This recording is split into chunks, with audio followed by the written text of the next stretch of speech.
exchange pump is an example of an active transport process. Active transport processes can move substances against a concentration gradient, and they require energy expenditure in the form of the breakdown of ATP. The sodium-potassium exchange pump moves sodium ions out of the cell and potassium ions into the cell. The carrier protein for sodium-potassium exchange is embedded in the cell membrane. 3 sodium ions and an ATP molecule can bind to the carrier protein on the inside of the cell membrane. The ATP is broken down to ADP and phosphate.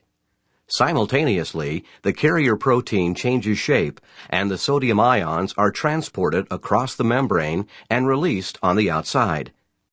In its new conformation, the carrier protein can now bind potassium ions on the outside of the cell.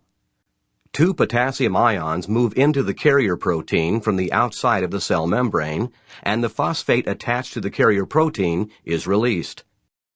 The carrier protein changes shape again, reverting to its original conformation, and delivering the potassium ions across the membrane to the inside of the cell. It is now ready to repeat the process of sodium-potassium exchange.